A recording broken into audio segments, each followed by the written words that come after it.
বড় খবর, big breaking news. এই মুহূর্তে পাওয়া সবচেয়ে বড় খবর, ভোটের মুখেই ঝটকা। এবার তৃণমূল ছেড়ে বিজেপিতে যোগ দিতে পারেন সায়নী ঘোষ। তোলপাড় কাণ্ড। সিউড়ি লোকসভা নির্বাচন 19 এপ্রিল, রাজ্যে প্রথম দফার ভোট গ্রহণ। এবার একাধিক নতুন মুখকে টিকিট দিয়েছে তৃণমূল কংগ্রেস। দেবাংশু ভট্টাচার্য থেকে শুরু করে সায়নী ঘোষ, একাধিক তরুণ নেতা নেত্রীর উপর আস্থা রেখেছে রাজ্যের শাসক দল। তবে এবার বিরাট দাবি সামনে এলো যে কোনো সময় বিজেপিতে যোগ দিতে পারেন যাদবপুরে জোড়াফুল প্রার্থী সায়নী। আসন্ন লোকসভা ভোটে যাদবপুরের মতোই হাই ভোল্টেজ কেন্দ্র থেকে সায়নীকে দাঁড় করিয়েছে তৃণমূল। রোদ বৃষ্টি মাথায় নিয়ে প্রচার করছেন তিনি। তবে এবার শোনা গেল তার দল বদলের দাবিতে শোরগোল। নির্বাচন শুরুর দিন কয়েক আগে এহেন খবর সামনে আসায় স্বাভাবিকভাবেই চর্চা শুরু হয়ে গিয়েছে। শুক্রবার সোনারপুরে প্রচারে গিয়েছিলেন সায়নী।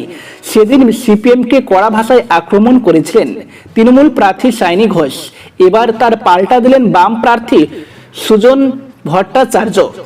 শনিবার সকালে রাতপুর সোনারপুর পুরসভার 32 নম্বর ওয়ার্ডে প্রচারে গিয়েছিলেন তিনি।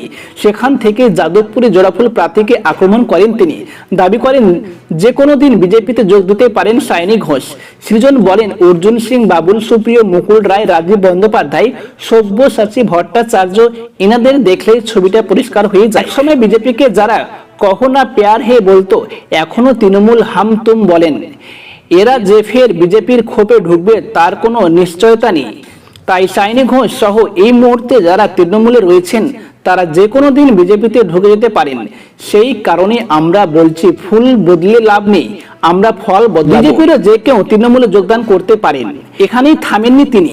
বিজেপি তৃণমূলকে কার্যত এক বৃন্তে দুটি কুসুম একখা দিতে চান সৃজন। তিনি বলেন, গোডাউন একটাই, তবে শোরুম দুটো আলাদা। বাম প্রার্থীর কথায়, তোলাবাজি দাঙ্গাবাজির বিরুদ্ধে সিপিএম এর লড়াই।